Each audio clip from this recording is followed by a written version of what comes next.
Prime minister Narendra Modi ने एक tweet किया है और ये प्रधानमंत्री का ट्वीट इस वक्त आपके सामने है। उन्होंने अस्पताल पर जो हमला हुआ है उसको लेकर संवेदना व्यक्त की है। तस्वीर इस वक्त सामने है। प्रणय, बिल्कुल, आप देखिए प्रधानमंत्री की जो टिप्पणियां हैं वो महत्वपूर्ण हैं। आपको ध्यान होगा रूस यूक्रेन युद्ध के समय भी जब मारियोपोल के अंदर हमला हुआ था और रूस का बम गिरा था उसके ऊपर, तभी भारत ने कहा था मानवीय संकट का जहां तक सवाल है, भारत पीस कीपिंग फोर्स भेजता है। दक्षिणी लेबनान के अंदर भारत के 894 सैनिक तैनात हैं यूएन पीस कीपिंग फोर्स में। इस लड़ाई के सीधे सीधे इंप्लीकेशन है हमारे लिए। और अगर आप इसे पढ़ें, deeply shocked at the tragic loss of the Ahli Al hospital. Brussels में एक शख्स ने फायरिंग करके 2 स्वीडिश शहरियों को कत्ल किया है और कई को जख्मी कर दिया है। बरतानवी मीडिया के मुताबिक हमलावर खुद को दाइश का रुकन कह रहा था। बेल्जियम की राजधानी ब्रसल्स में आईसिस के आतंकी ने 2 लोगों की गोली मारकर हत्या कर दी है। जिन 2 नागरिकों की हत्या हुई है वो दोनों स्वीडन के रहने वाले थे। हमलावर ने सोशल मीडिया पर वीडियो जारी कर इस हमले की जिम्मेदारी भी। या अल्लाह, ये सब कब तक चलेगा? या अल्लाह, तुझे तेरे हबीब का वास्ता इन जालिमों को निस्तो नाबूद कर दे। Release the kidnapped. Stop hiding behind your own civilian population. Come out of the tunnels and fight us. इस कदर दिल दहला देने वाला वाकया है जिसको मैं अभी रिपोर्ट करने जा रहा हूं। नाज़रीन, पूरे का पूरा अस्पताल उड़ा दिया गया है। इस्राइल कह रहा है कि जी ये इनका अपना मिसफायर हुआ है। ये हमास वाले जो हैं उन्होंने हमारे ऊपर एक रॉकेट मारा और ये रॉकेट मिसफायर होकर इन्होंने अपने आप को मार दिया। स्वीडन के 2 नागरिकों को उसने मार दिया। ठीक है, अच्छा, इसने क्यों मारा? इसका कोई कारण नहीं था, उन लोगों की कोई गलती नहीं थी। जो गैर मुस्लिम है उनकी हत्या कर देनी चाहिए, ऐसा इसका मानना है। ये मैं न्यूज़पेपर को कोट कर रहा हूं, ये मेरे कोट नहीं है। कहना, दावा करना मेरा मजहब ही सबसे अच्छा सच्चा है, ये भी ये इस तरह नहीं करना चाहिए। हम पैदा हुए थे इंसान, हमारा नाम और मजहब बाद में दिया गया। आज मैं किसी हिंदू के घर में पैदा होता, मैंने हिंदू होना था। मैं किसी सिख के घर पैदा होना था।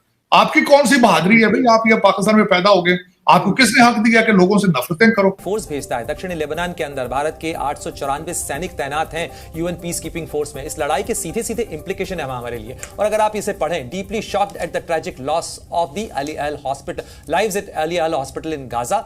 Our heartfelt condolences to the families of the victims and prayers speedy recovery. ये भारत की तरफ से संवेदना जताई गई है क्योंकि फिलिस्तीन के मुद्दे पर, मानवीय संकट के मुद्दे पर भारत यूएन पीस कीपिंग के लिए कंट्रीब्यूट करता है। यूएन की पीस प्रोसेस का एक कंट्रीब्यूशन है।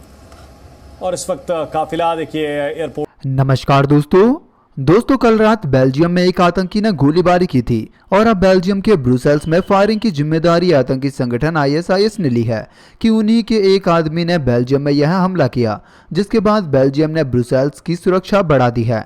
आईएसआईएस ने बेल्जियम में गोलीबारी को लेकर बयान जारी किया कि इस्लामिक स्टेट के एक लड़ाके ने सोमवार को बेल्जियम में स्वीडिश नागरिकों पर हमला किया था, जिसमें स्वीडन के 2 नागरिकों की मौत हो गई थी। आतंकी जिहादी इस समय पूरे यूरोप के लिए मुसीबत बने पड़े हैं, जिनके मन में गैर मुस्लिमों के लिए नफरत भरी पड़ी है, जिसका एक उदाहरण हमें इजराइल में हुए हमास हमलों में देखने को मिला, जहां हमास के आतंकियों ने बच्चों तक को जिंदा जला डाला।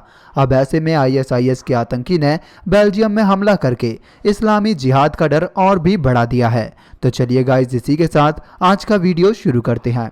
को पापा ने चाकू मार दिया तो बोला तुम्हारे पापा क्या करते हैं? कह रहा मेरे पापा चार्टर्ड अकाउंटेंट है। तुम्हारे पापा क्या करते हैं? अच्छा, मेरे पापा कॉर्पोरेट में काम करते हैं। तुम्हारे? कह रहा मेरे पापा चाकू मार। देखो, ही इज वेरी प्राउड कि पापा ने मार दिया, पापा ने टपका दिया उनको। ठीक है जी। अच्छा देखो, इसने सबसे पहले मारा, ठीक है जी। इसने बोला इस्लामिक ग्रीटिंग्स, अल्लाह अकबर, मेरा नाम अब्दुल सलेम अल गुइलानी है और मैं अल्लाह का एक मुजाहिद हूं, फाइटर फॉर अल्लाह। मैं इस्लामिक स्टेट से हूं। जो हमसे प्यार करता है हम उससे प्यार करते हैं, जो हमसे नफरत करता है हम उससे नफरत करते हैं।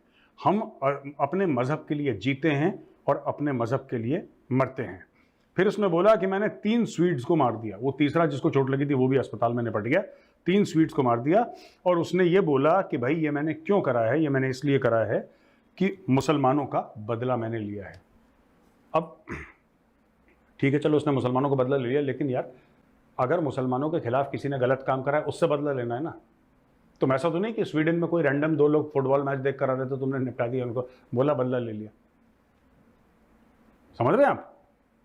अब इसने मार दिया, ये हीरो बन गया लोगों में। ये जो लोग इसको पसंद करते हैं उनमें बहुत बड़ा हीरो बन गया। अब आप देखिए, ये रोल मॉडल होते हैं दोस्तों।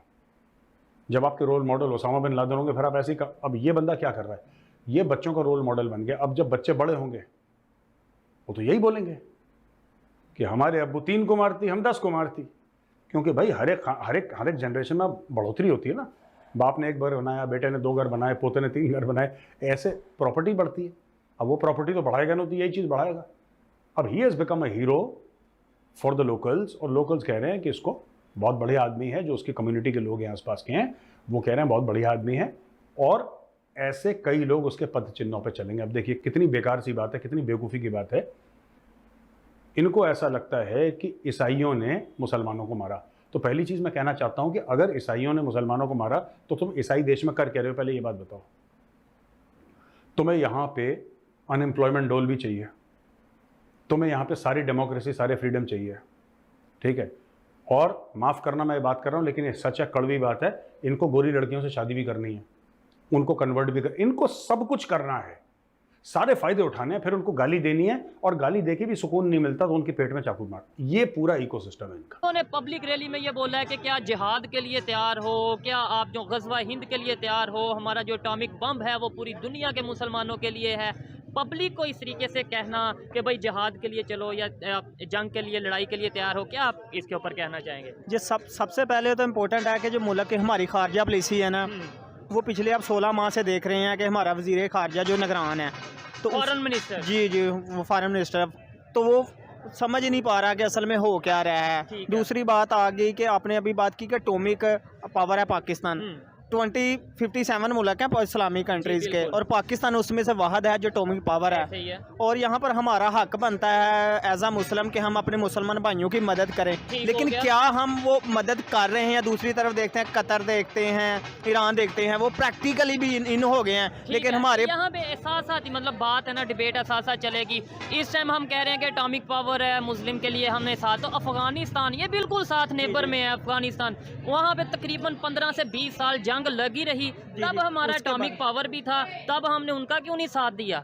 जी जब अगर हमने अफगानिस्तान की बात की है तो वो पीछे रशिया का चले जाएं, वो 1979 में उधर हमारे 88 में गया है, ठीक है। तो अभी भी अगर किसी अफगानी भाई से आप बात करें ना, वो कहते हैं कि यहाँ तक पहुँचने में जो हमारा हाल है वो पाकिस्तान की वजह से है, और कहीं ना कहीं वो ठीक है। यानी पाकिस्तान की वजह से वो बैक पे आए हैं, पीछे हुए हैं, नुकसान हुआ है। बिल्कुल बैक में आए हैं। आप देख लें कि पाकिस्तान 30 साल हो गए अफगानिस्तान को जंग लड़ रहा है, बिल्कुल इतना नुकसान ही हो जितना हमारा ये 16 माह में हो गया है। ठीक है। तो आज जो दुनिया में किसी भी इस्लामिक कंट्री में जुल्म, आप अपने पाकिस्तान में देख लें पिछले 16 माह में क्या हो रहा है। आपने ये अरशद शरीफ का कत्ल देख लें, जिले शाह का देख लें, अभी ये बाद लड़का है उसके मर्डर कैसे हुआ है। तो हमारे पॉलिटिशियन तो प्रैक्टिकली तो कुछ भी नहीं कर रहे, मजम्मत कर दें क्या मौलाना